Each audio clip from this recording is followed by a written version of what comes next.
Yeah. Here Okay. now you can. Yeah. Now we're live. Yes. And Okay. I'll just say this is Ingo and I'm David, and you'll do the intro. Yeah. Okay. Also, hallo. Hier ist Ingo von Attac Köln. Hallo Köln. Hallo Deutschland. Hallo Europa. Hallo Europe. Hello World. Zunächst auf Deutsch. Also, wir von Attac Köln sind sehr stolz drauf und freuen uns sehr, heute Abend ein Konzert mit dem wunderbaren und außergewöhnlichen David Rovics zu übertragen. Eigentlich hätten wir gerne das Konzert hier in Köln organisiert, übrigens an diesem heutigen 1. Mai, aber da kam dann irgendwas dazwischen. Aber wir sind froh, dass wir das auf diesem Weg machen können. Hello World, now in English. I just represent, my name is Ingo, I'm a representative of the local group of Attac in Cologne, Germany, and we proudly present you, and very happy to do so, an online gig with the extraordinary songwriter David Rovics. And just to mention that, exactly on the same day today, we actually planned to do a concert with you, David, today because it's the 1st of May, and then something came in between, so we couldn't do that. So we more happy anyway, so we can present this concert to the world. And now I'm stopped talking. I just get myself a coach and clapping my hands, singing and shouting and everything you should do at the concert. Say, have a great concert, everyone, and you, David. So Thank you so much. Thank you so much, Ingo. Wonderful intro. I love it. Okay. We got a frog in the audience. Excellent. We have at least a dragon and a tiger over here somewhere. Good.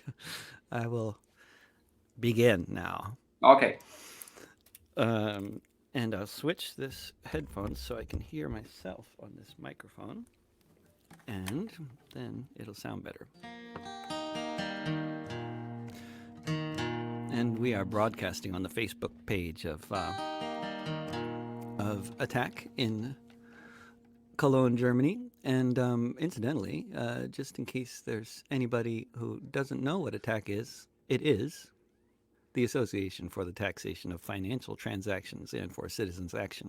And it's a French organization originally, which is why Attac, it does not mean attack exactly in either German or English, but that's what it is, a wonderful organization that has done a lot of organizing across Europe, Quebec, and elsewhere around taxing the rich and stocks and all sorts of good organizing big, wonderful protests all over the country against the TTIP in 2016 and a lot of other things.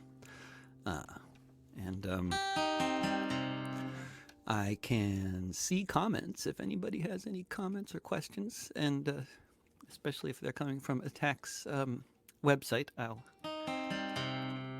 If the comments look like they have a German accent, then I'll be more interested in them. Not that I know what a comment with a German accent looks like, but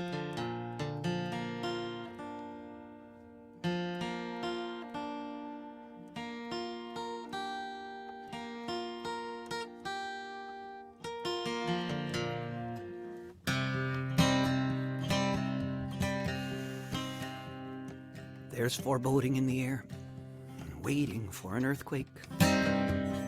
Pandemic spreading, no telling how it might remake a world so divided in so many ways. Anyone can see it's no way to greet such days when you can shut your borders, but it'll barely slow the spread with 1 million people homeless and not enough hospital beds. In times like these, we find out that a society is only just as strong as our solidarity.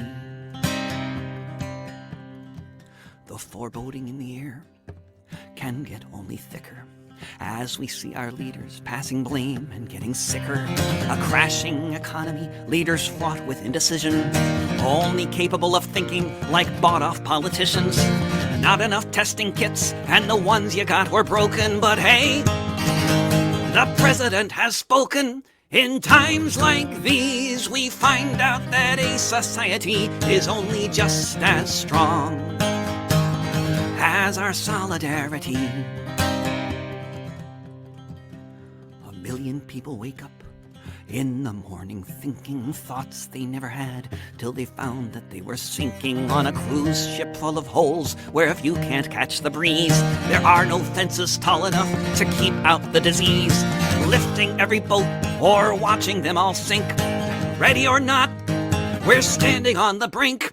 In times like these, we find out that a society is only just as strong as our solidarity. Contain an epidemic like in Wuhan or in Seoul, or watch a catastrophe take its toll. Hide behind our gates, cowering, afraid, or organize our neighbors in mutual aid. In synchronicity, such great things can be done. A planet to lose, or a world to be won. In times like these, we find out that a society is only just as strong as our solidarity. In times like these, we find out that a society is only just as strong as our solidarity. I just realized you can't see my guitar, so I'm going to just back up here. Bring the mic back here a little bit. And very professional studio setup here. Okay, that'll be a somewhat of an improvement. Yes. Okay. That's nice to see these comments. It's sort of like the silent version of applause, and but now I can't see the set list that I came up with of some kind. Yeah.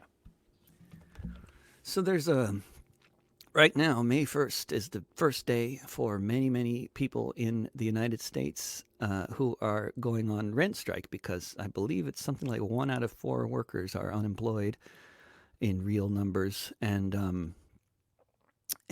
so, you know, people can't pay the rent, and so they're not paying the rent, and a lot of people who can pay the rent are not paying the rent out of solidarity,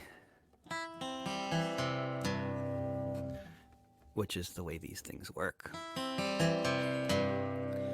And if it keeps up for long enough, and people defend each other from evictions that will be coming, and they do that in large enough numbers and consistently enough, then rent strikes can win, and they have. And there's a lot of history of that. Rent strikes can win. You can stay on rent strike for years, not pay rent for years, keep your place, and at the end of it, you win a settlement where you pay much, much less rent, or where, you know, all kinds of other things can happen. Laws can be passed that can change laws about how renting works in the first place. You know, these things happen. They have happened.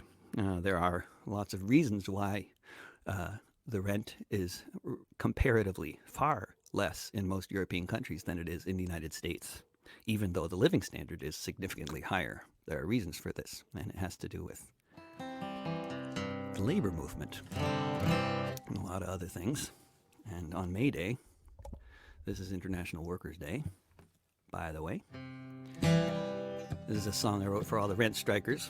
It's specific, I guess, to the states in the United States where there's been a suspension on evictions, which is many states, including the one I live in. So in case anybody out there is confused by the first and last line of the song, it only applies to certain states in the U.S. at the moment, and it certainly applies also to a lot of European countries, which have actually suspended rents and mortgages for the duration of the crisis, or some version of that kind of, or maybe they're just talking about it and not actually doing it. This is the thing. You've got to watch out for the news, you know. I thought things were better until I just talked to Ingo a few minutes ago, and then he was like, okay, no, maybe not everything's quite so peachy over there, but it's just, this is the epicenter of the disaster. I think of that, there's little question for the moment. The failed states of America. There's a suspension on evictions. Stick to your convictions. Don't pay the rent. If at home we have to stay, then most of us can't pay, so don't pay the rent. Tell your landlord, sir, that mortgage can defer. Don't pay the rent. They start rattling their sabers, say, I need to feed my neighbors, yeah. don't pay the rent. It's time now to demand one big union grand. Don't pay the rent. Neoliberalism is dead. It's time to raise your head. Don't pay the rent. Strike for the guarantee, a home for everybody. Don't pay the rent. Running water, housing, healthcare all across this earth we share. Don't pay the rent. Capitalism has failed. Put the billionaires in jail and don't pay the rent. We need a new world now. Let me tell you how. Don't pay the rent. With mutual aid, a new world can be made. Don't pay the rent. From the ashes of the old, if we stop doing what we're told, and don't pay the rent. Solidarity with society. Don't pay the rent. Our lives matter a lot. The landlord's profits do not. Don't pay the rent. We can redefine what's theirs and ours and mine. Don't pay the rent. There's a suspension on evictions. Stick to your convictions. Don't pay the rent.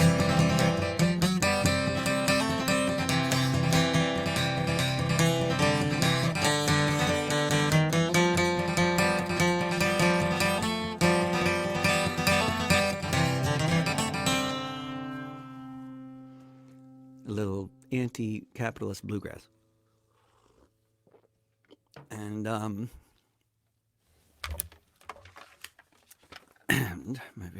this is my notebook where I keep my notes, and I write with a pen in this notebook, just so you know. Okay. Yeah. We're going to do another song about a strike, except this isn't a rent strike. This is a strike that's been going on in California now for months. It predates the pandemic, and a lot of things predate the pandemic. This country and a lot of other countries, but we're talking about this one at the moment. I am talking about this one that I'm in, the U.S. at the moment. It's a complete disaster, and it was a complete disaster before the pandemic hit. It was a horrible public health disaster before the pandemic hit. We had millions of people living on the streets of this country, and we still do.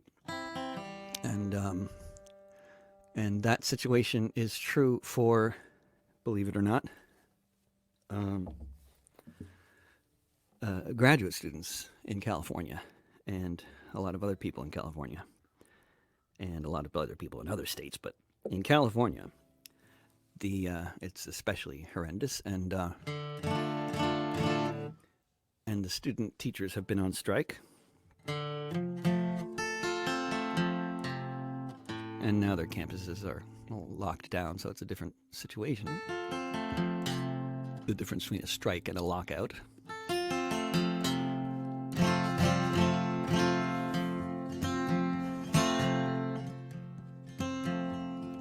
California is a precarious place. One moment you might be standing, the next you're on your face. You can have an earthquake, be knocked down on the ground. You can have your whole house come down. But far more precarious than a San Andreas fault, far more deadly than a sinkhole in the asphalt, is the housing crisis in winter rain or summer heat. TAs living in their cars, sleeping in the backseat. But the strike is spreading, and with the margins this thin, it's gonna keep on spreading till we win. California is a precarious place. If salaries rise, it's never apace with the cost of living, which goes up all the time. As big landlords make trillions from this corporate crime. But however it happened, this is where we are, eating from food banks, living in cars. Not much further we can sink, so we stand here looking over the brink. But the strike is spreading, and given where we've been, it's gonna keep on spreading till we win. California is a precarious place, especially when the riot cops with billy clubs and mace are sent in by Napolitano to go and crack some heads, attacking students and their teachers in horror as they fled across the campus. No safe place. More and more resembling a military base where a tenured professor is just a socialistic dream in a place that inequality has ruptured at the seam. But the strike is spreading, we cannot take it on the chin. It's gonna keep on spreading till we win. It's gonna keep on spreading till we win.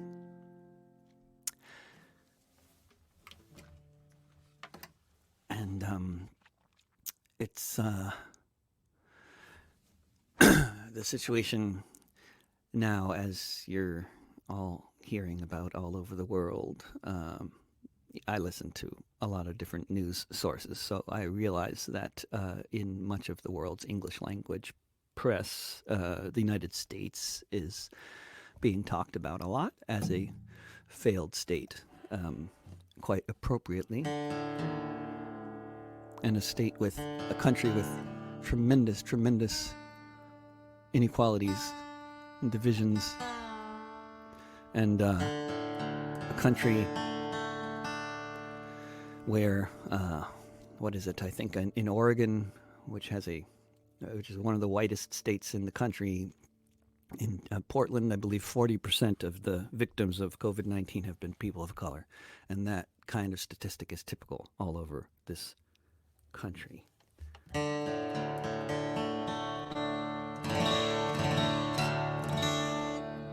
And there's a lot of reasons for that, and one of the reasons is because a vastly disproportionate number of the people doing what they call essential work are people of color, and then there's a lot of other reasons, like overcrowded housing conditions and the legacy of fast food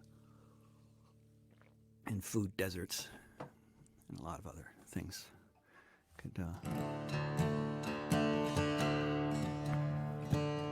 But one of the people who have died over the past few weeks of COVID-19, one of the many bus drivers who have died of COVID-19 over the past few weeks, is one from Detroit named Jason Hargrove.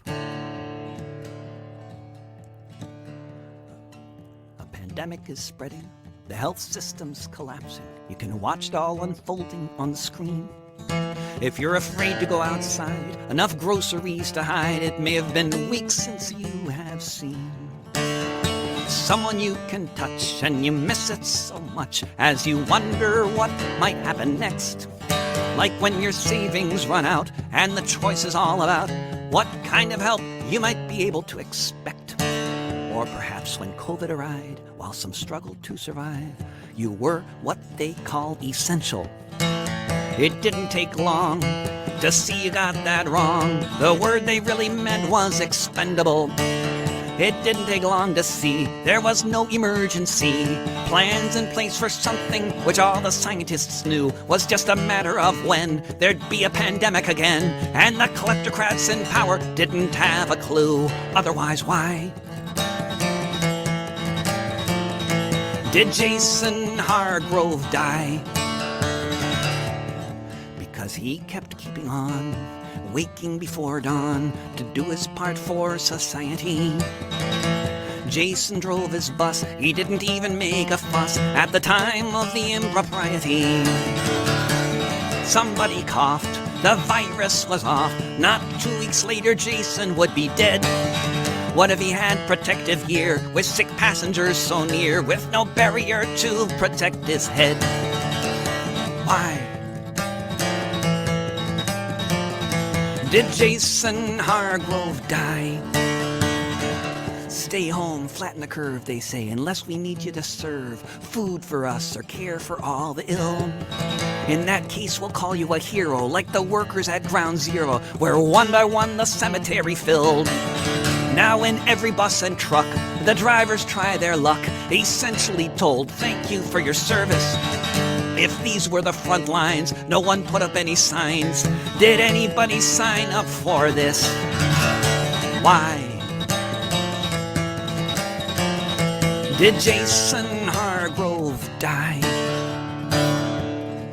Once the death rate peaks in days or months or weeks with each one of the virus's waves.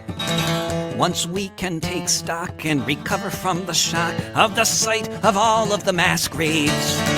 Will this be the impetus, this driver on a bus, along with so many, many more? The nurses and the prisoners, seafarers and farm workers, what will they all die for? Why? Did Jason Hargrove die? Why? Did Jason Hargrove die? And I just threw my pick, which if I were on stage would be a bigger problem. Let's see here. I'm gonna get. Let's see. First pick. And I saw there was a question about how many people might be viewing, and that's always I have no idea what that number up on the screen means, because it's like it tells me how many people seem to be watching now, but I'm not sure if which platforms that includes and how that number is figured out. It's a mystery to me, but we find out after it's over, basically. Then we can see.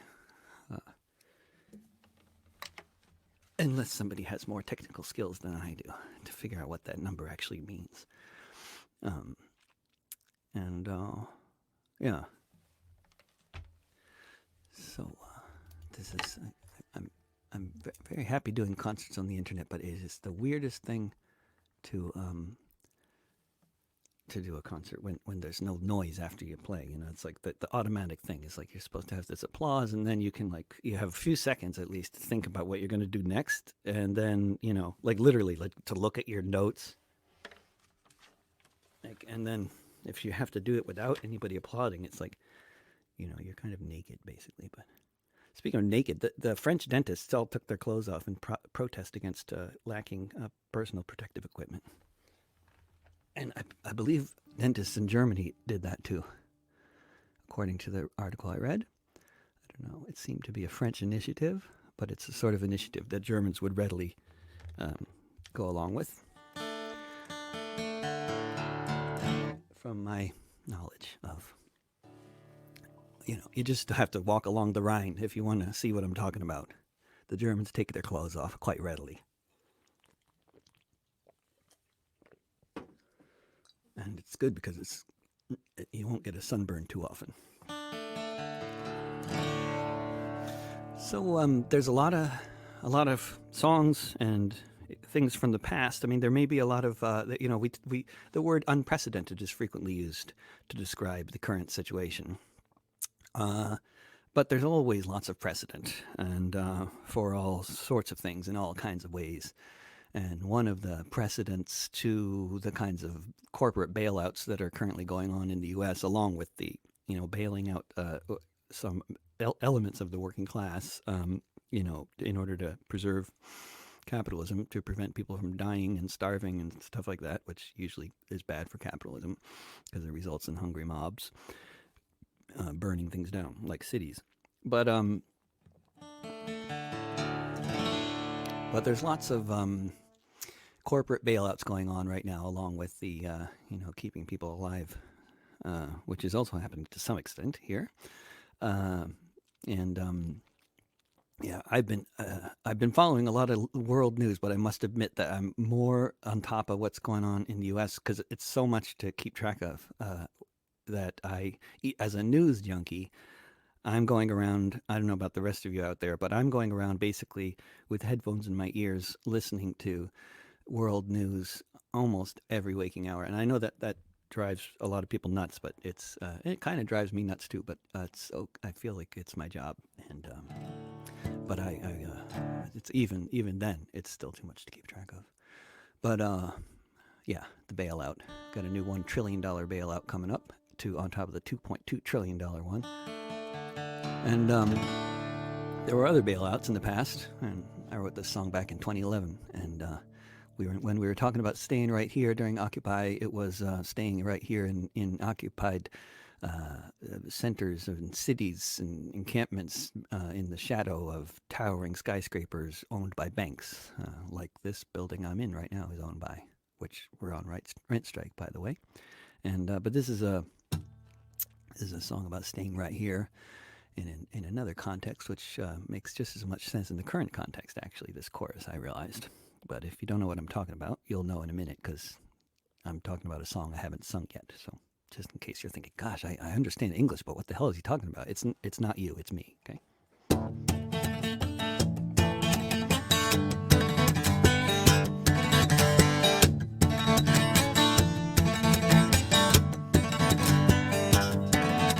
Cause this is where they buy the politicians. Cause this is where power has its seat. Because 99% of us are suffering at the mercy of the madmen on this street. Cause all of us are victims of class warfare being waged on us by the 1%. Cause these greedy banksters rob the country, leaving us without the means to pay the rent. We're gonna stay right here. We're gonna stay right here. Cause both my parents lost their savings. Cause I have never opened an account. Because the interest on my credit card just doubled. And now I can't pay the minimum amount. Because these budget cuts are just immoral. With our schools as overcrowded as they are. Because there are no buses where I live. But I can't afford to drive a car. So we're gonna stay right here. We're gonna stay right here.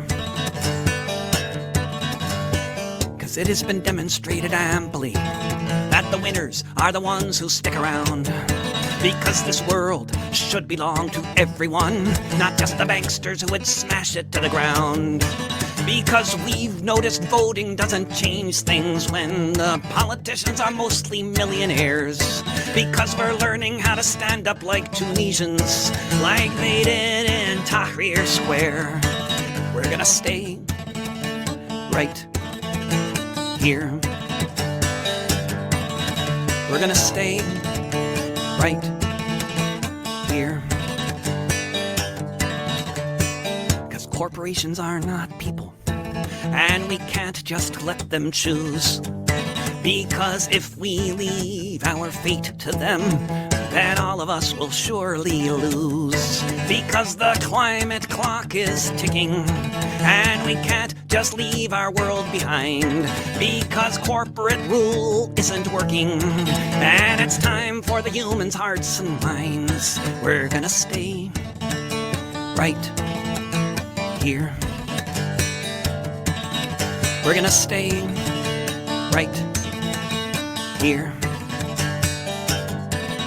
We're gonna stay right here. We're gonna stay right here. That was a song I wrote during Occupy Wall Street. And just checking here. And oh my goodness, we've had a request for a song that I haven't practiced in years, so I'm gonna have to forego that. Although it would be a good idea. The bicycle song. It's just been used in a music video on the web, and people are riding a lot of bicycles these days, and we're turning hundreds of miles of streets into pedestrian lanes, pedestrian streets in this country for the first time ever that I know of, and I hope they all stay pedestrian. We'll see. But this concert is being sponsored by Attack in Cologne, and while many of these songs are directly relevant to the work that Attack does, this song is especially about Cologne and about one particular artist in Cologne who started up a project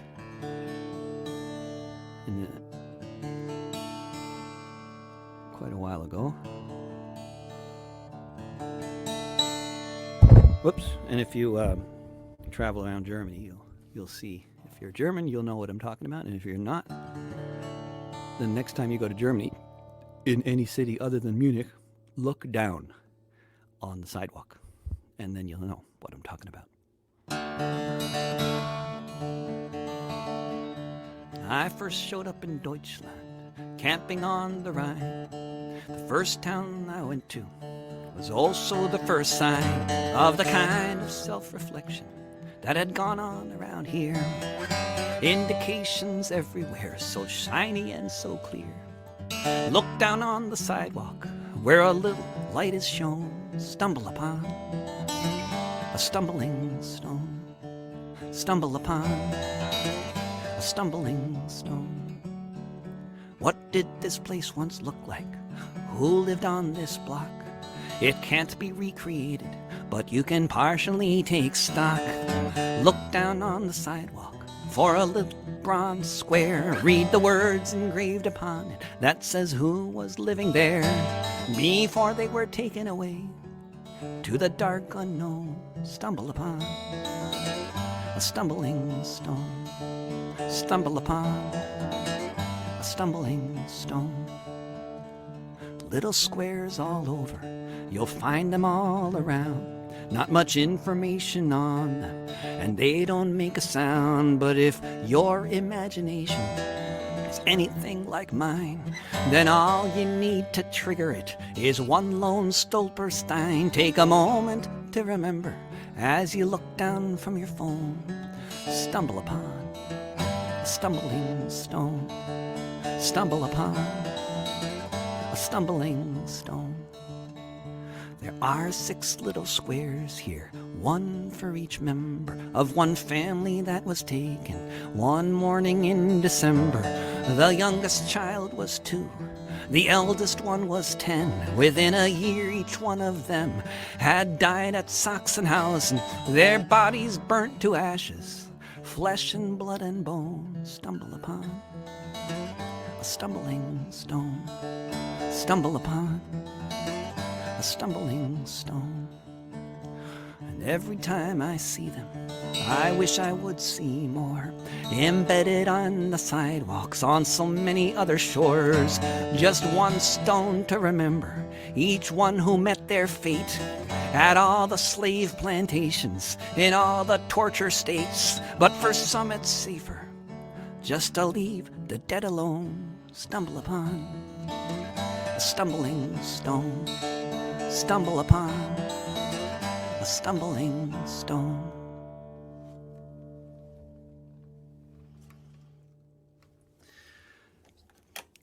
And last time the banks were bailed out, they were bailed out by a lot of different countries, and a lot of different countries bailed out their banks, and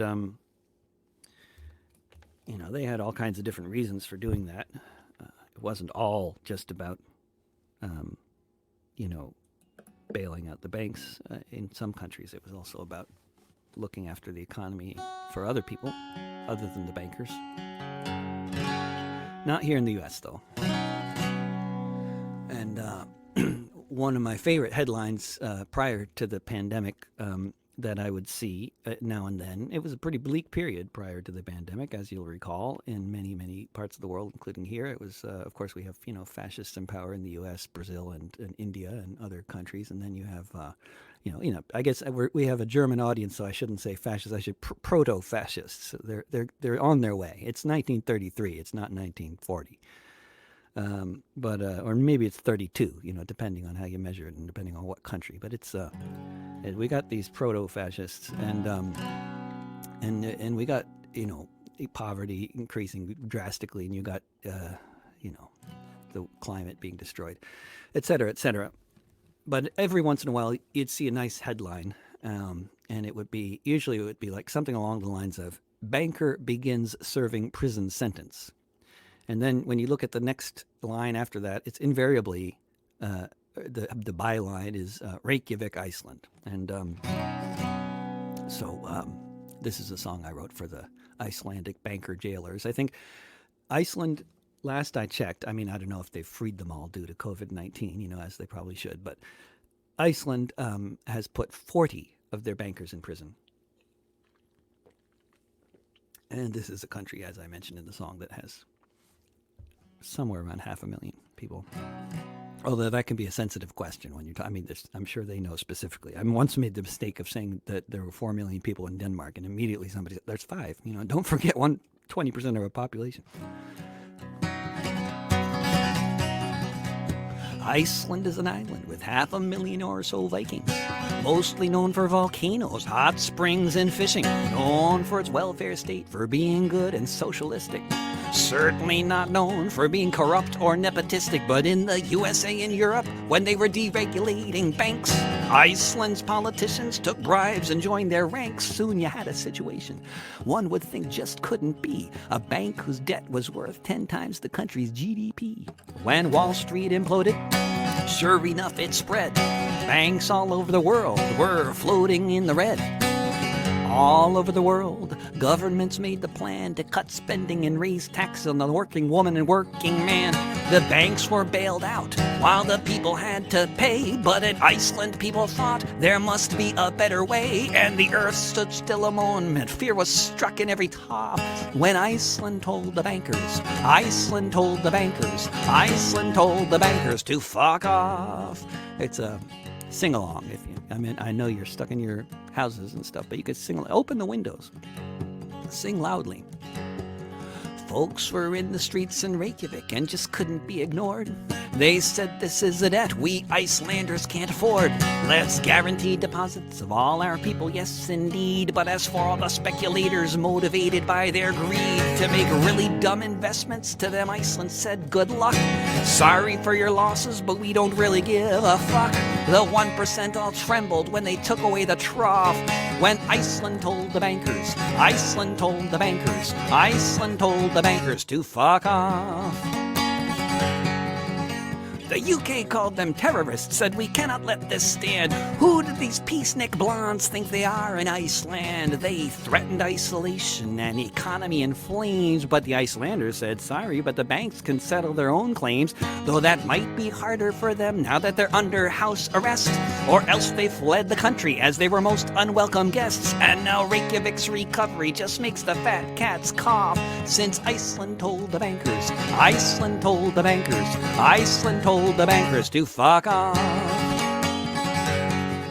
If you haven't heard of this example, perhaps there's a reason why the owners of the world don't want this kind of shit to fly. They say we all must pay up in this shakedown by the mob if we can't afford to pay the rent because we don't have a job. They say it's not their problem if we're forever shackled by their debt. We must save the 1% from the fate they should have met. But there is an alternative, though it makes the fat cats scoff, since Iceland told the bankers, Iceland told the bankers, Iceland told the bankers to fuck off.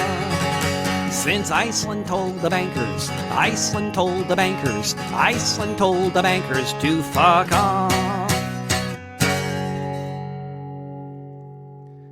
Just gonna look at this comment here. What is that? All right, and we're getting a couple of hellos from all over the world there. People are, that's the wonderful thing about the internet. I always say, I never get tired of saying that. You might get tired of hearing it, but I love that about the internet, that for all its faults, it is global. I was talking with a wonderful guy named Ajamu Umi. I'm doing an interview show Tuesday through Friday, an hour-long show where I'm interviewing different people. Ajamu was talking about how one of the kind of slight pros of the many cons in this situation is the internet, and he's an organizer within the Pan-Africanist movement, and you can talk to the entire African diaspora as long as people have Wi-Fi, so online. Don't need to fly to Tanzania. Let's see. Not that you shouldn't fly to Tanzania, but at the moment it's probably not a good idea. Yeah. I'm going to do a little more about just how bad things were pre-pandemic, because it's a very important concept to understand that the reason why things are going so much worse in some countries than they are in others is because those countries where things are going so badly in are countries with profound problems with inequality and kleptocracy.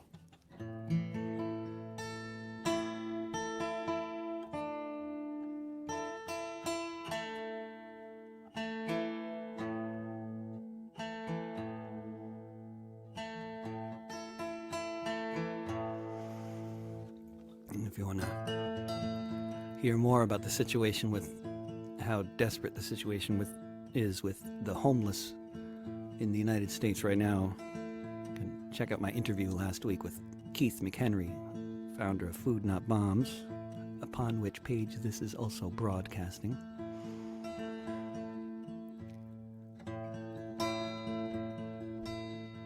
This is the first track from my album that I recorded last fall in Ireland, about Los Angeles. It's 2019, and looking around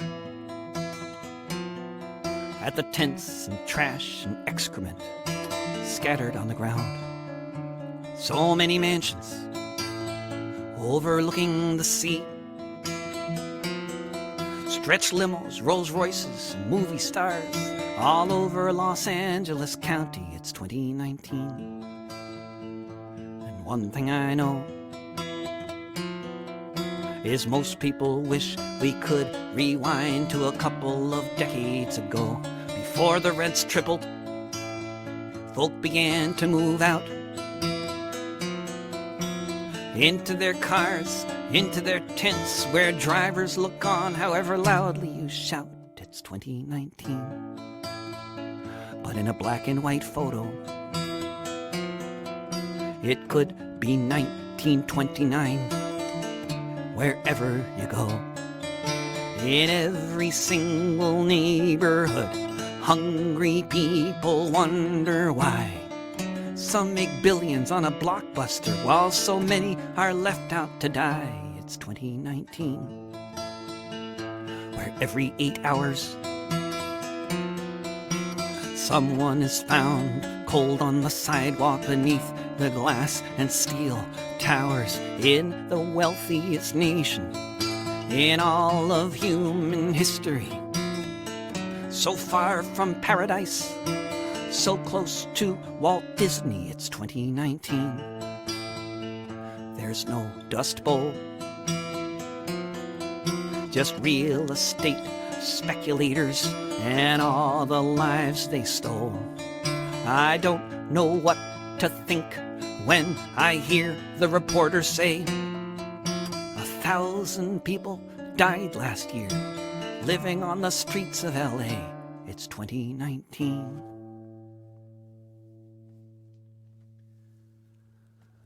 In a very twisted development,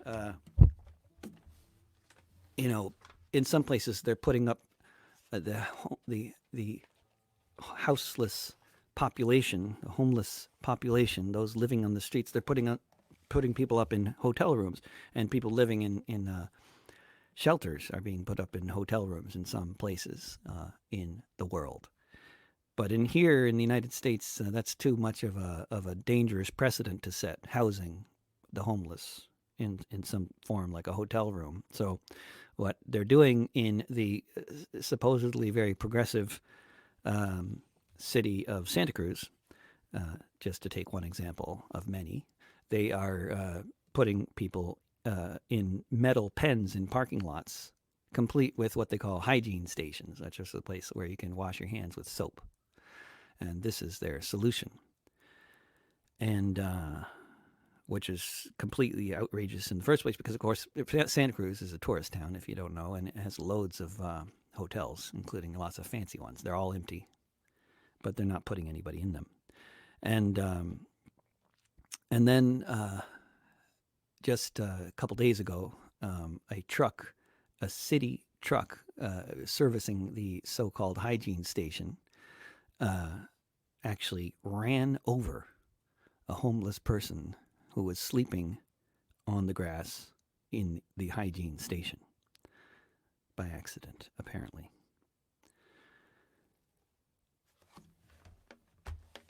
I'm gonna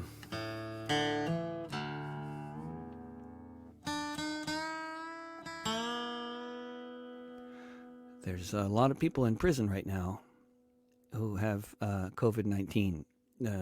It's spreading, extremely fast throughout the prisons in the United States and other countries, although more civilized countries like Iran have freed tens of thousands of prisoners. Iran also jails a lot of their people, but not as many, not nearly as high a percentage as the United States, which is the biggest jailer of its population in the world. In case you didn't know, that is a fact.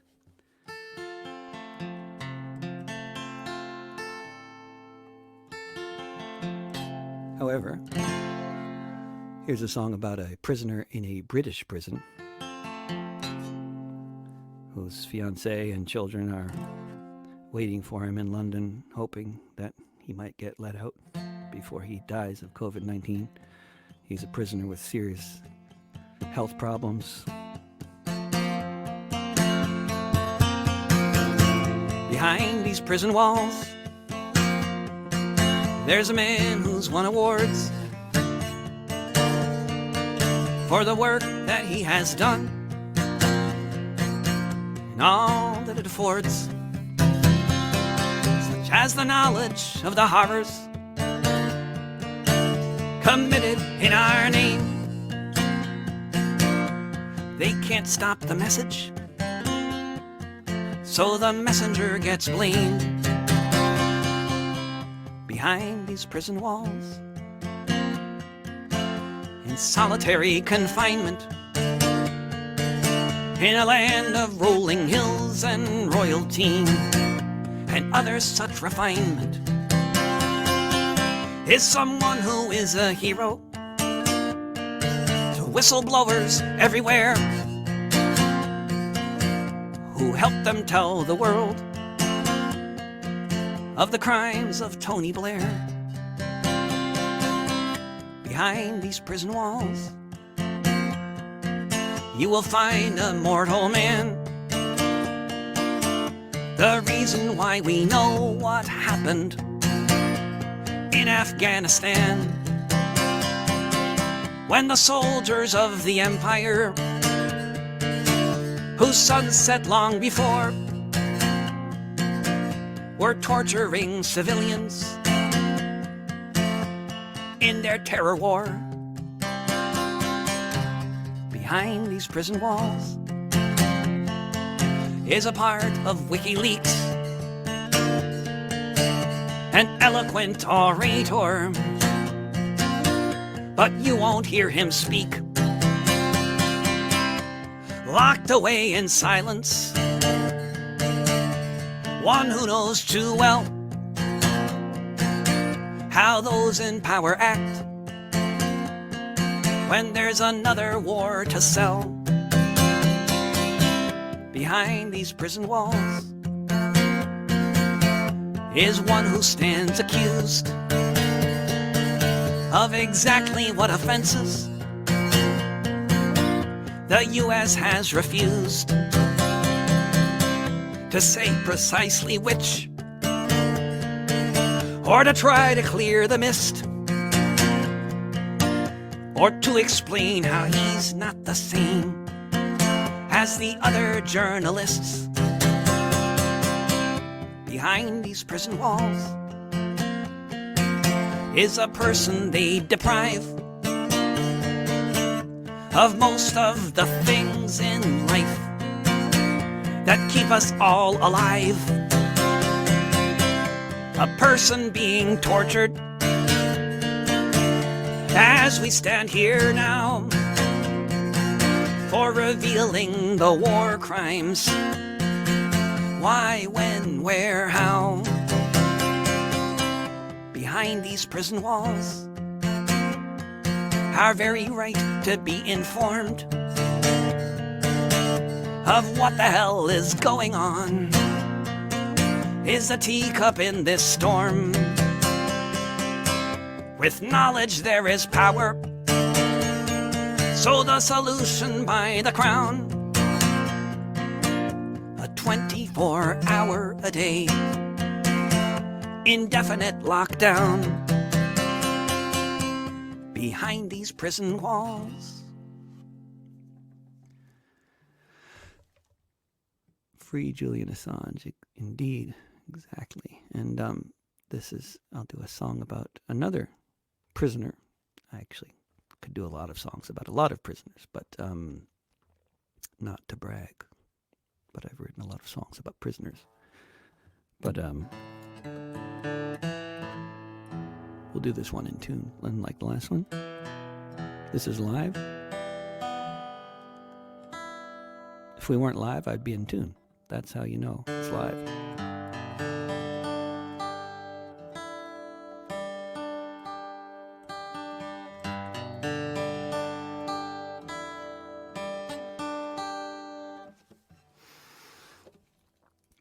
There's a man in prison in Texas who's been there for 21 years as of this year, and this year or next year in 2021, he's theoretically up for parole if he survives that long. He's now, I believe, 70 or 71.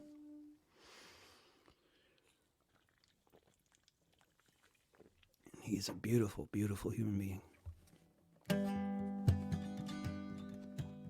Alvaro Luna Hernandez started life with a shorted hand, growing up in Texas on occupied land. His troubles with the law and with the sheriff of Alpine resulted from a racist gang crossing every line of respect for human decency. Vicious thugs in blue who've ruled the hills of Texas since long before 52. In the middle of the 20th, when Alvaro was born, it wasn't long before the first time that he was torn from the streets of Alpine to a windowless cell, when the cops kicked in his head till no one could tell if he'd live or die, and somehow he was breathing still when the morning sun was shining in the Texas hills. Alvaro Luna Hernandez grew up to lead the fight against police corruption and for human rights. Falsely accused of murder, incessantly harassed, a young life in constant danger, quickly flying past. So on the day a cop came to his house, pointed his gun, Alvaro knocked it out of the officer's hands, and he did run. Alvaro Luna Hernandez hid out underground.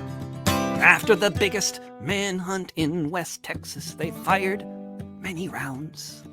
He managed to surrender without being shot, and that was the last breath out of prison that he ever got. The trial was a sham, and he was given 50 years, sentenced by the machine to be ground up in the gears. Since 1996, a quarter century ago, in solitary confinement, they've kept Alvaro. He's now lived to be an old man, and whether he ever leaves, Justice in the USA exists only for the thieves who came and stole this country, declared it to be theirs. Slave masters in power, Chicanos in the crosshairs. Alvaro Luna Hernandez started life with a shorted hand, growing up in Texas on occupied land.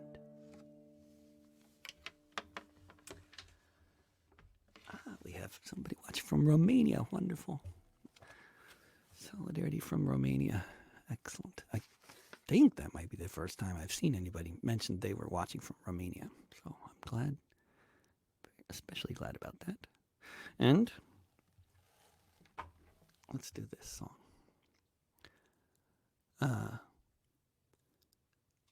There's, of course, right now here in the U.S., we are, the another place where the pandemic is spreading rapidly is in the slaughterhouses, meatpacking factories, and the farms where people work. It's not so much, as I understand it, from a viral, my understanding of the way the virus acts as they're learning new things about every day. It seems to be the case that it's not necessarily working relatively close together in the fields that is making people sick. It's the housing conditions and the conditions in which people get to and from the field. So crowded buses and very crowded living situations. So if they really wanted to call the farm workers essential workers, then they should put them all up in 5-star hotels and quadruple their pay. My name is John Riley. I'll have your ear only a while. I left my dear home in Ireland. It was death, starvation, or exile. When I got to America, it was my duty to go. Enter the army and slog across Texas to join in the war against Mexico. And it was there in the pueblos and hillsides that I saw the mistake I had made. Part of the conquering army with the morals of a bayonet blade. So in the midst of these poor dying Catholics, screaming children, the burning stench of it all, myself and 200 Irishmen decided to rise to the call. From Dublin City to San Diego, we witnessed freedom denied. So we formed the St. Patrick Battalion and we fought on the Mexican side. We formed the St. Patrick Battalion and we fought on the Mexican side. We marched neath the green flag of St. Patrick, emblazoned with Erin go Bragh. Right with the harp and the shamrock and Libertad para Republica. Just 50 years after Wolfetone, 5,000 miles away, the Yanks called us a legion of strangers, and they can talk as they may, but from Dublin City to San Diego, we witnessed freedom denied. So we formed the St. Patrick Battalion, and we fought on the Mexican side. We formed the St. Patrick Battalion, and we fought on the Mexican side.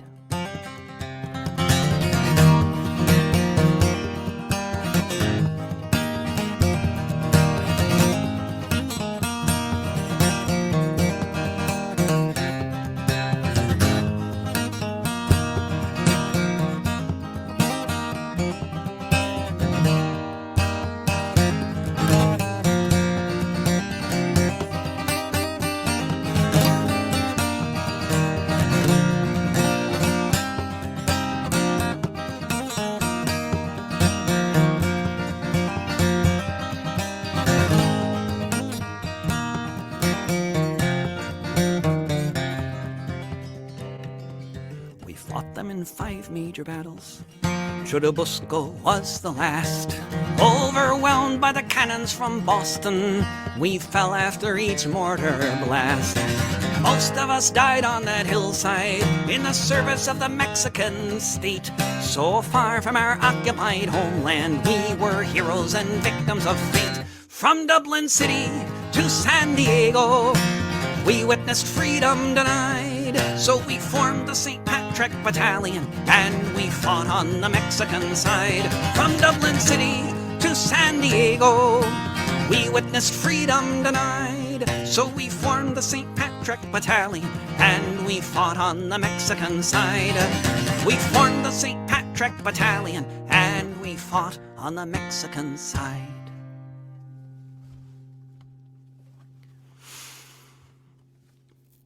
I think this is the first concert on the web I ever did where I had the most listeners after an hour, which is a very good sign. I don't know if that has something to do with the attention span of Germans or what the explanation for that is, but I like it.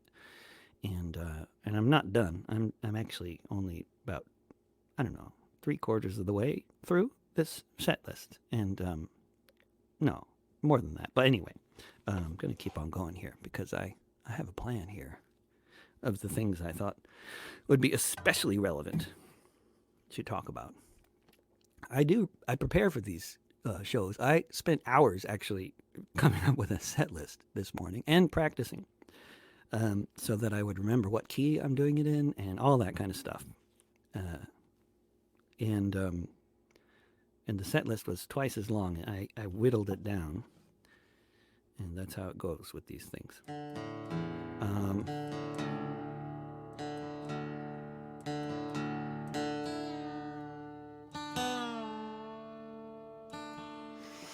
So, once again, as much as people talk about unprecedented, somebody's asking, well, what platforms? People are watching. I think I don't know where the most people are watching, but people are watching on the website of Attack in Cologne, Germany, and they're watching on Twitch, which is, I believe, the people watching in Cologne on the Attack website are watching this on Twitch. And then there's also, it's also being broadcast on Food Not Bomb's global Facebook page and on the Popular Resistance Facebook page and the Song News Network's Facebook page, and then on all of my own personal media, like, Facebook, Twitter, YouTube, VK.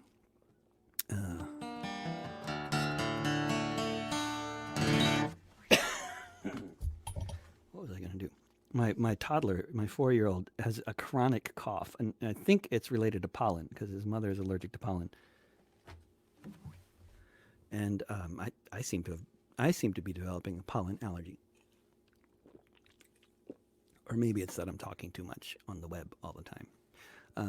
But anyway, it's, you never, when you have a toddler who's constantly coughing in public, it's an interesting experience in this particular moment in time. Most people understand and some people look horrified. Luckily, it's a low population density, so people can just cross the street if they're too horrified, which they often do. Which is what most people are doing these days. But it's a very strange thing crossing the street to avoid somebody when you don't want them to think that you're actually doing, like that you don't like them. I'm used to crossing the street to give people space, like so, late at night, so some solo woman doesn't feel threatened or something, but this is a whole different situation.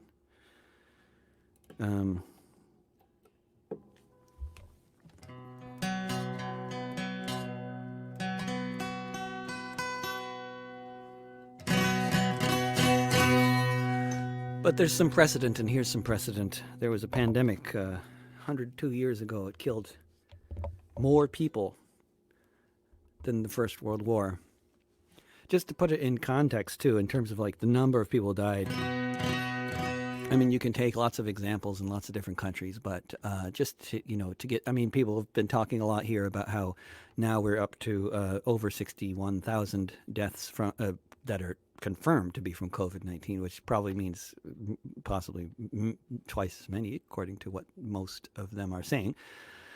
But it's and so this number is relevant to the broadcasters because they're often mentioning that this is more people than Americans who died in the Vietnam War, although it's terribly common that they say people instead of Americans, which is actually not at all true. Millions of people died in the Vietnam War, and they were the overwhelming majority were Vietnamese killed by American bombers. And most of the Americans who died, I pause for dramatic effect in case you didn't know this, most of the Americans who died in Vietnam fell out of combat aircraft. Did you know that?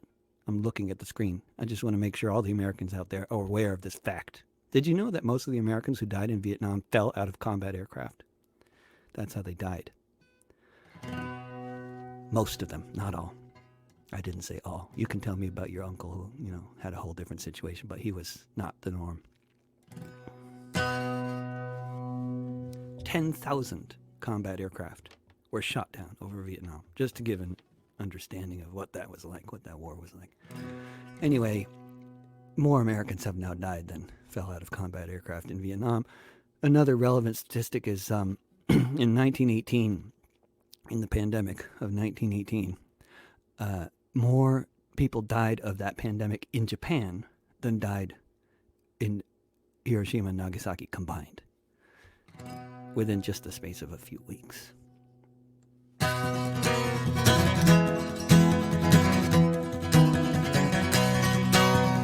World War was raging like the earth had never seen. A whole generation lined up in trenches with killing machines. But aside from a few islands and some mountain peaks, the pandemic killed more people in just 24 weeks. No one knows where it began. Speculation's gone on for years. The trenches of Europe is where the deadly strain appears. From packed trains and hospitals around the globe it spread, this war strain of the virus that left so many dead.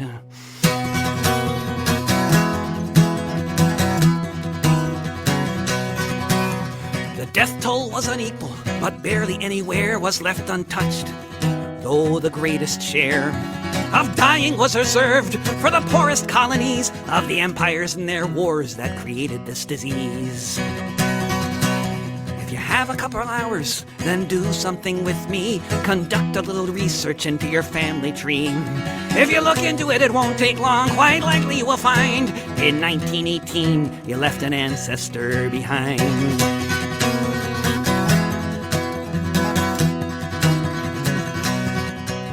Pandemic knew no borders. It went from the front lines, which had increased its deadliness as if by design.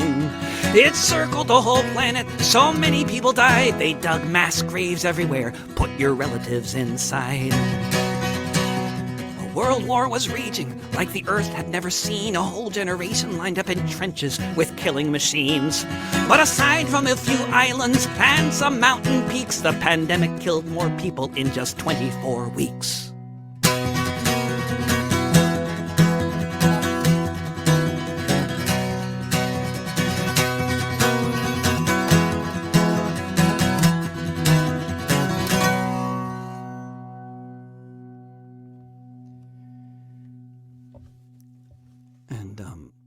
I just remembered that there's people who might have been tuning in just to hear me sing the Internationale 5 minutes before the hour.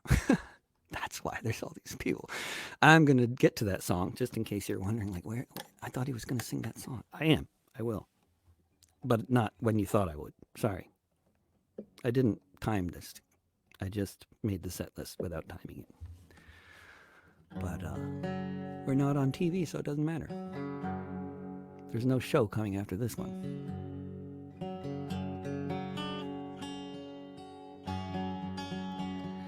But, this song bears a little more introduction than usual. I mean, I usually just say this is about my friend Katarina Jakob's grandmother, Katarina Jakob. But 75 years ago today, the Soviet Red Army was moving across Europe from the east, heading west at the cost of tremendous, tremendous loss of human life, particularly Russian life. And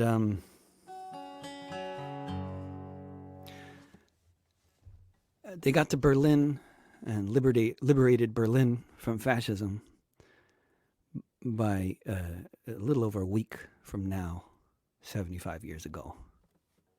And but today, on May 1st, 1945, the Red Army had made its way to, not sure exactly what the nearest town will be, so somewhere in the countryside east of Berlin.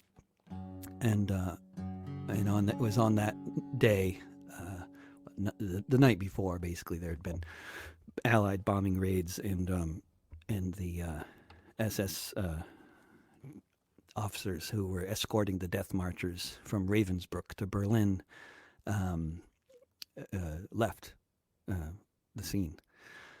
And the women, it was a women's prison, women's concentration camp for women from all over Europe, primarily. Mostly communists, I believe. And there were hundreds of women on a march from Ravensbrück to Berlin, and after the SS left in the morning, the bombing raids had ended, and the women were alive, and they came out from the trenches that they were hiding in and discovered the SS was gone, and they were surrounded by Russians. And they all started spontaneously singing the Internationale.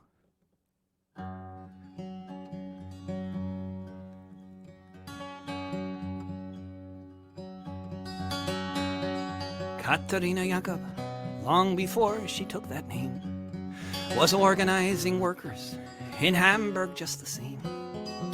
Organizing beneath the flag of deepest red, a new dawn of peace and freedom clearly shining in her head. Katharina Jacob first was sent to jail when the trappings of democracy all began to fail. She was frequently arrested in and out of custody while her first husband was in hiding from the Nazis. Katharina Jacob was acquitted of a crime, but the Gestapo had the last word. They weren't finished with her this time. She was sent to Ravensbrück, a killing hunger at her side. She heard of the execution, how her second husband died. For Katharina Jacob, the end was close at hand. She was on a death march with a ragged, starving band, marching through a forest, being led by the SS. What would happen hours later seemed impossible to guess. When the sun rose the next morning, it was the 1st of May, and they all sang the Internationale. They all sang the Internationale.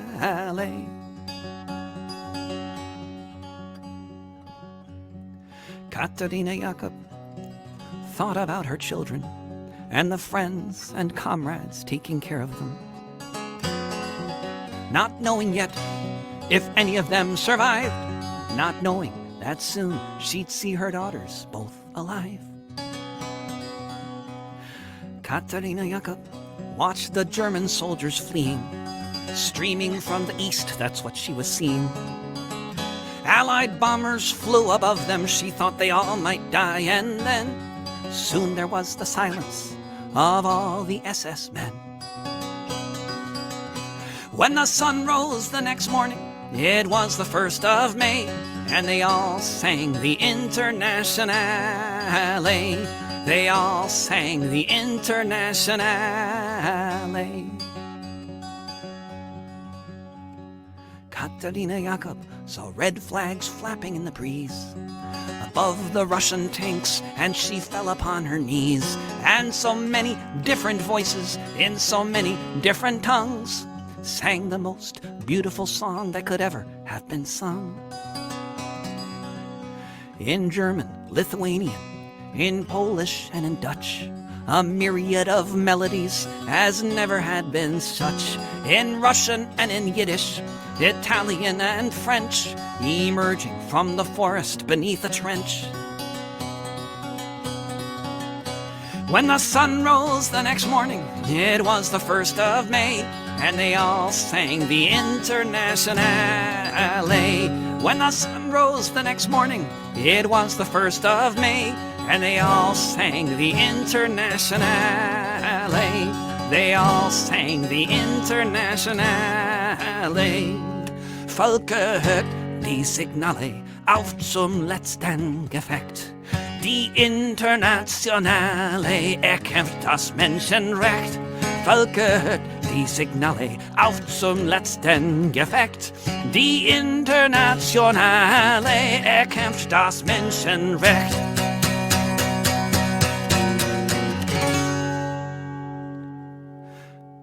But don't leave yet, because I'm actually going to do the Internationale, not just to tease you with the last little, lines from it in German. This is the Internationale in English. It is Alistair Hewlett's version of it, my rendition of Alistair Hewlett's version of it.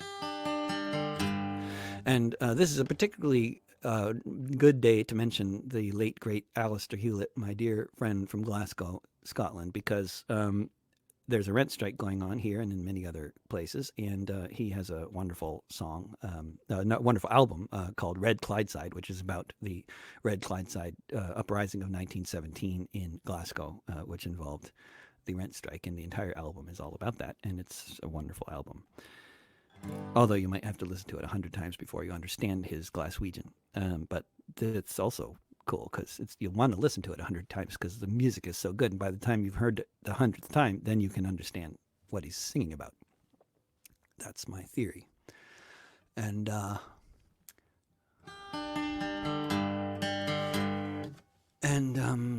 yeah, I'm gonna do this and then see if Ingo has something to say to close off with. I don't know. It seems like a good idea. So I'll give you a little warning there, Ingo. There's your warning.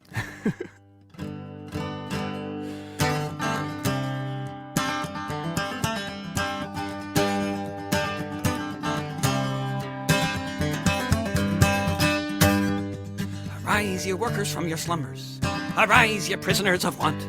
For reason in revolt now thunders, and at last ends the age of Kant. Away with all your superstitions, servile masses. Arise, arise. We'll change henceforth the old traditions, spurn the dust to win the prize. Also, comrades, come rally, and the last fight let us face. The Internationale unites the human race. Also, comrades, come rally, and the last fight let us face. The Internationale unites the human race.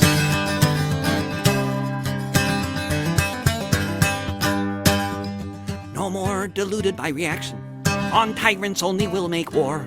The soldiers too will take strike action. They'll break ranks, they'll fight no more. And if these cannibals keep trying to sacrifice us to their pride, they soon shall hear the bullets flying. We'll shoot the generals on our own side. Also, comrades, come rally, and the last fight let us face. The Internationale unites the human race. Also, comrades, come rally, and the last fight let us face. The Internationale unites the human race.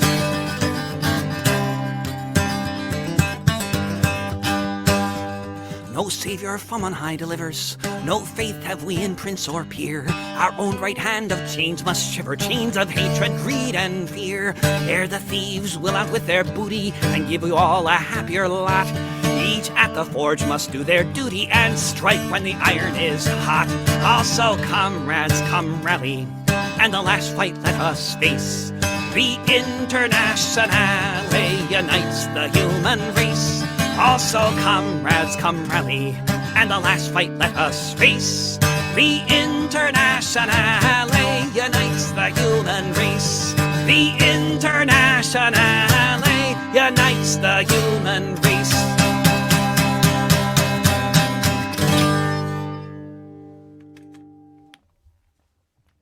I should have let it rung out longer. That was more.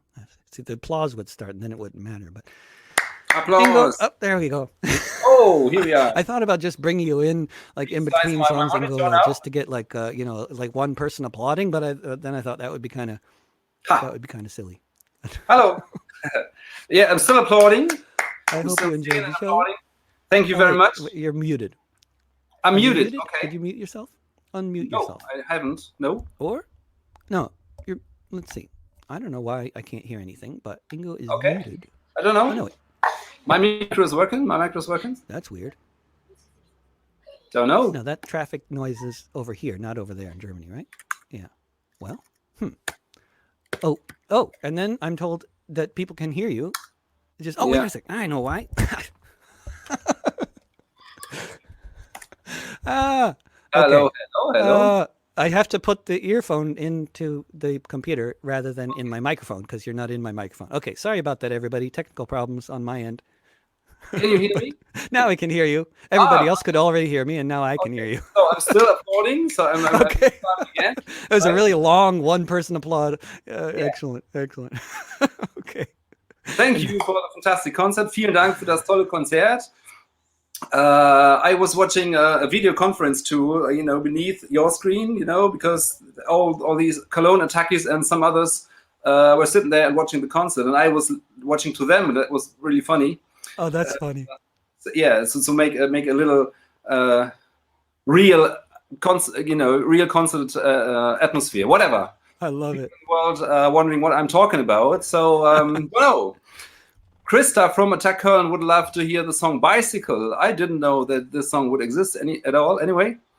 Yeah, I have a song called the Bicycle Song. There's a video that was just made out of it on YouTube, and I have not practiced that song in about 20 years. So I really need to.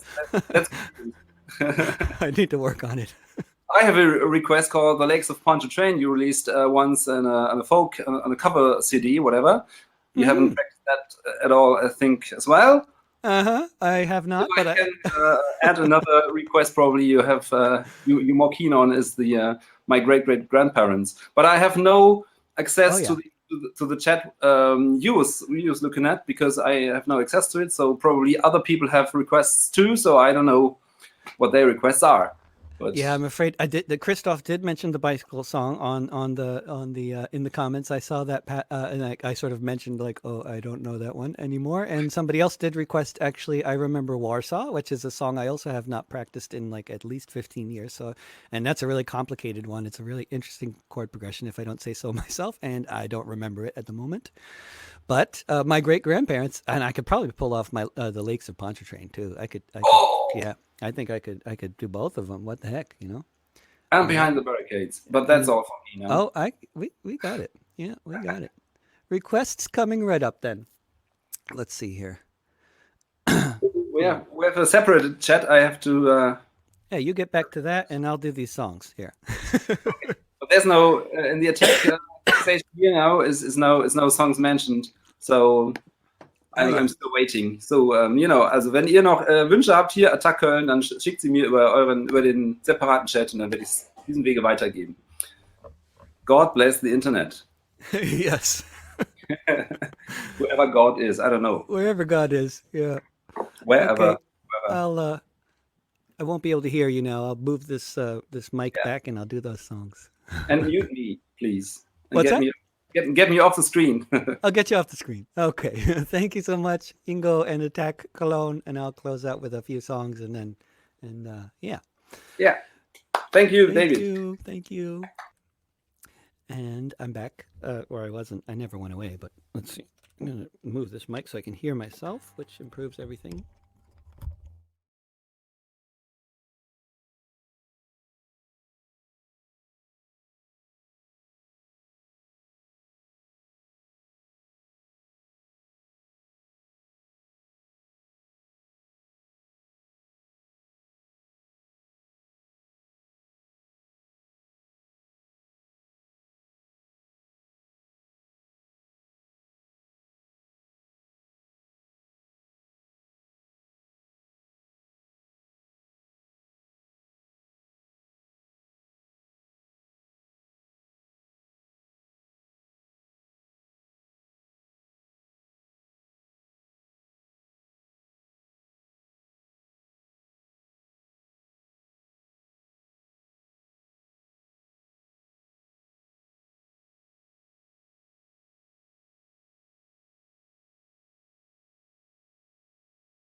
Oh, so I managed to disconnect my microphone, and somehow I didn't lose my. You guys are really patient out there. I don't know. That's crazy. I should have lost half my audience with that one, but can you hear me now? Okay, good. Sorry about that. I unplugged my earphones, plugged them back in, then disconnected my mic. And the nice thing about this platform is that I didn't like disconnect myself by doing that. There's other platforms you disconnect your mic and then you disappear from the screen. That's good. That didn't happen. Okay, well, let's start the song again with actual sound.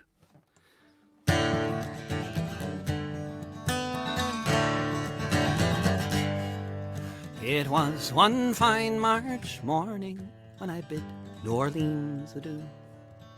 I took the road to Jackson Town, my fortunes to renew. I cursed all foreign money, no credit could I gain, which filled my heart with longing for the lakes of Pontchartrain.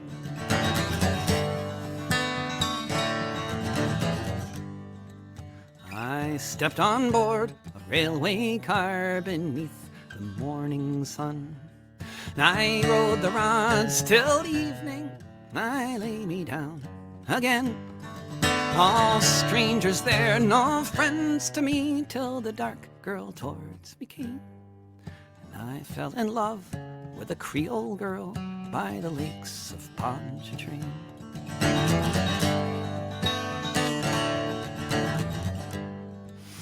I said, "You pretty Creole girl, my money here's no good. If it weren't for the alligators, I'd sleep out in the wood. You're welcome here, kind stranger, our house is very plain, which fills my heart with longing for the lakes of Pontchartrain."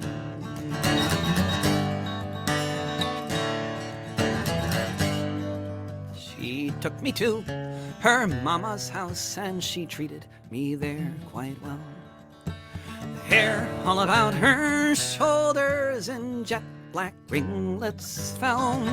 To try and paint her beauty, I'm sure 'twould be in vain. So handsome was my Creole girl by the lakes of Pontchartrain.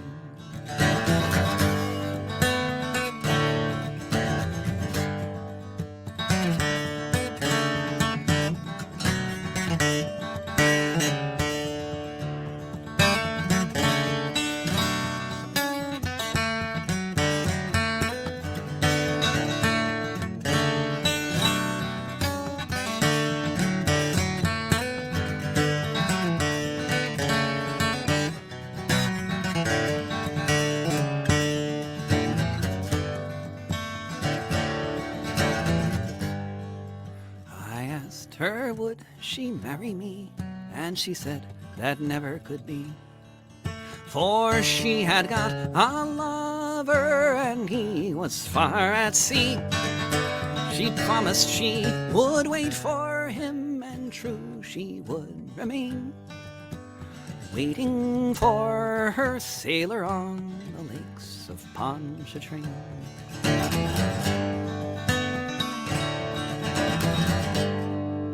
So it's fare thee well, my bonny old girl, I never may see you more.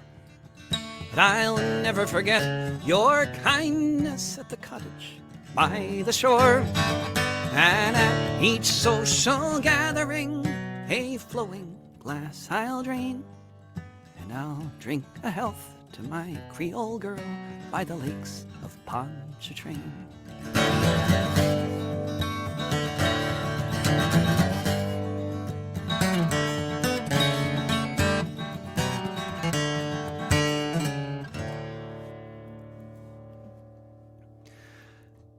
And one of the other songs that Ingo mentioned actually is just so relevant, I have to say, because one of the most endangered populations on the planet today, which is generally the case, and even more the case in the course of this pandemic, is people living in refugee camps in Greece and Africa and the Middle East and all over the world. where there are refugee camps, very much including the Mexican border with the U.S., a refugee camp entirely created by the U.S. And I'm descended, at least, depending on how you measure it, 3/4 of my family, really more like about, 7/8 of my ancestry is all refugees. And some of those came from Ireland, and I think it's when we talk about precedent, I'm on my I do a live stream show, as I've mentioned, every Tuesday through Friday. I interview people for an hour right here on the web. Maybe not on the platform you're watching this on right now, but anyway, on many platforms, such as the Popular Resistance Facebook page. I do a live stream interview show from Tuesday through Friday, and then an open mic on Monday, Pandemic Open Mic Mondays. And just in case any of you, including all of you in Germany, it does not need to be in English. You can do anything in German and English, any other language you want. We would love to have you on the Pandemic Open Mic, and it is every Monday at 10 a.m. Pacific, 6 p.m. GMT, 7 p.m. Central European Time. It's a good time for the Americas, Europe, and Africa, and a terrible time for the Australians and the Japanese. And I'm sorry about that, but you can't please them all. And it's a particularly it's a thing that I think about a lot because the precedent, the history thing. This precedent in terms of the current historical moment. I mean, people talk about the pandemic of 1918. They talk about the Great Depression. And these are both relevant historical references. However, and I need to interview some historians so we can talk about this stuff.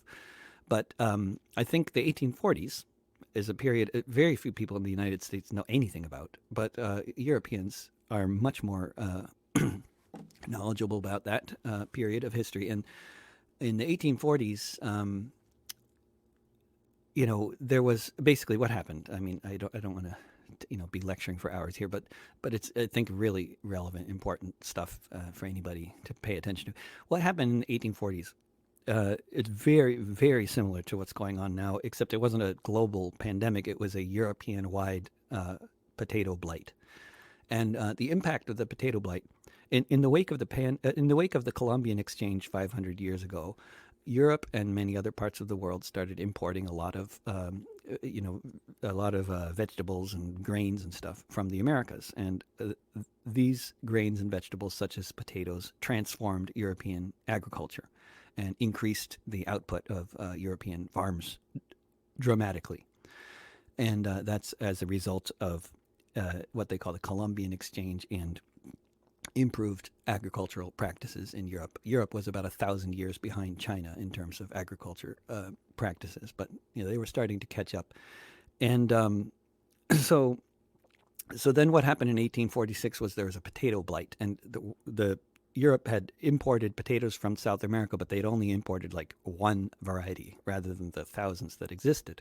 So the one variety of potato they imported, because of the monocropping and problems with biology and whatever stuff that other people understand better than me, there was a failure in the crop throughout Europe. And what this resulted in, as a result of colonial policies in Ireland, in addition to the fact that Ireland ate more potatoes than anywhere else in Europe, which was also part of the colonial legacy, the fact that they ate so many potatoes there. I could explain that, but I won't. But basically, because of that situation, the Irish, from various reasons, did the worst of the Europeans, and half of them died or left at that time, including my relatives, and who were famine refugees. And in the rest of Europe, there was massive, massive problems. And it wasn't a famine in the rest of Europe, but it was hunger, widespread hunger, to the point where basically all of industry closed in 1846. And so that left the European workers unemployed, and there were no states to step in and do the kinds of things that states are doing now to try to prevent upheaval and revolution and starvation. Actually, there were states that could do those things to some extent, and did actually, but not nearly to the extent that they're doing now. And so what happened was uprisings all over the place after the hunger, after the factories closed, after people were all laid off, after they had no more money to buy food with. They rose up, and that's where you see the images of pitchforks and torches, which became very popular at the time, which is why I have a pitchfork in my discussions with David logo. So then this uprising throughout Europe was largely the result of a potato blight, of a natural sort of of something that was, it's sort of natural in a sense, but it's really a result of civilization and bad practices of it. We're very much like these viruses that are coming around, these increasingly because of climate change and human encroachment in animal kingdoms. And so then here we go, very similar in terms of then the impact, I think also on society. There's a lot of parallels here, and I need to have somebody on my show who's an expert on the 1840s, so they can talk about that more than I can. I just know enough about the 1840s to have written a few songs. That doesn't require a whole lot of knowledge. Here's one of them.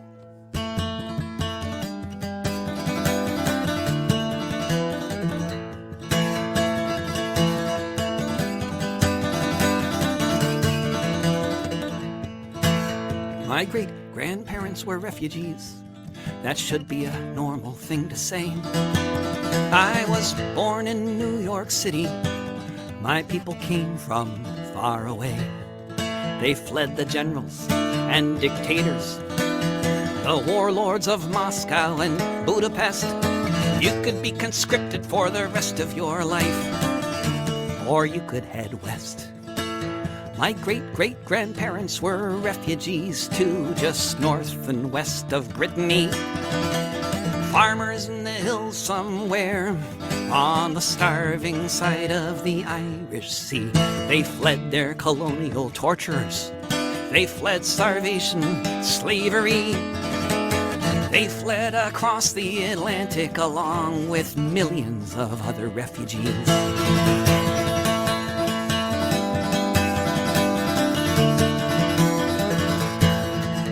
My great-grandparents were refugees, but getting to the other side took such a toll, it seems, that my great-grandfather died. So when his son was a little kid, he grew up without a dad. And that's typical of the hard life so many other refugees had. My great-grandparents were refugees. Let me tell you what that means. They were escaping war-torn lands ruled by tyrants, kings, and queens. They did not come seeking fortune. They were not pioneers. Leaving home, their hearts were broken. All their cries fell on deaf ears.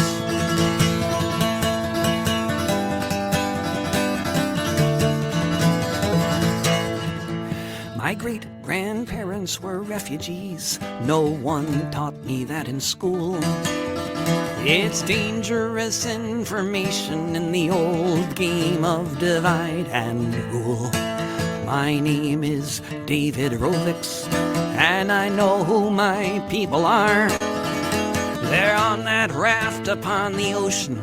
They're in the trunk of that car. My great-grandparents were refugees. That should be a normal thing to say. I was born in New York City. My people came from far away.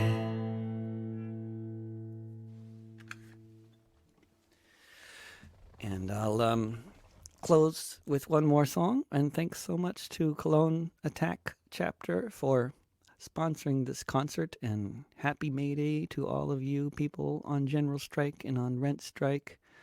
And I hope to see all of you online and in the streets We can have demonstrations like they had in Greece, where they all stood 6 feet apart with red flags in Syntagma Square. And apparently, the risk is more about inside than outside, according to today's statistic from the people studying this stuff in China, who I trust more than anybody doing it here.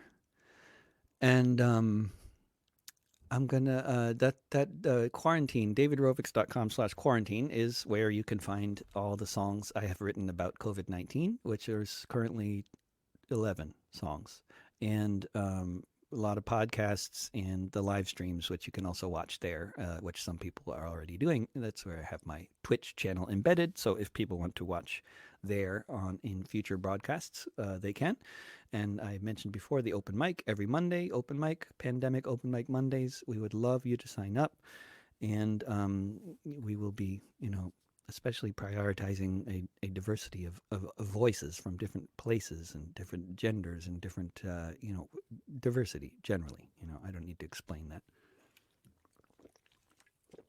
New voices, diversity, and ringers. That's the, it'll work out, I think. We've only done one so far, and we'll be doing them every Monday from around 10 a.m. here, 6 p.m. GMT, 7 p.m. Central European Time. And then I do these broadcasts Tuesday through Friday, which you can also watch there if you want. This is the commercial announcement, which I do at the end of all my gigs anywhere, anyway, including in Europe, which is when I usually mention that if people from the U.S. don't make commercial announcements at the end of our gigs, then we lose our passports. It's part of the social contract for U.S. citizens. You have to make xenophobic statements and promote things that you're trying to sell. Here's a song I wrote actually in Bonn. I was in Bonn, Germany in, was it 2000, 2001? 2001, summer of 2001, I believe, when there was a climate talks in Bonn and Genoa, where somebody is watching from Genoa, actually. In Genoa, there was a massive police riot, and to go along with the G8 protests. So I will just leave you with this one more request, and apologies to all the other people who made requests for songs that I don't remember. I'll try to practice them. Cough, cough. Yeah, it's a good time to stop. I'm coughing too much. Okay, but one more song for everybody. A closing song for the Barricades, which will be here momentarily as soon as they start evicting people. When the world has gone crazy, and it's all becoming clear, when they're gunning down our comrades, and it seems the end is near, as they're loading up the launchers for the tear gas grenades, we can take off our bandanas and kiss behind the barricades. When it's madness all around, you can see this at a glance. We will sing and we will cry, we will laugh and we will dance, as they shout their marching orders beneath the helicopter blades. We shall seize the moment for a kiss behind the barricades. They will try to break our spirit, and at times they may succeed, but our love for the world is stronger than their greed. When the building is surrounded and hope begins to fade, in my final hour, a kiss behind the barricades. As the movement grows, there will be hills and bends, but at the center of the struggle are your lovers and your friends. And the more we hold each other up, the less we can be swayed. Here's to love and solidarity, and a kiss behind the barricades. Don't pay the rent. Talk to you soon.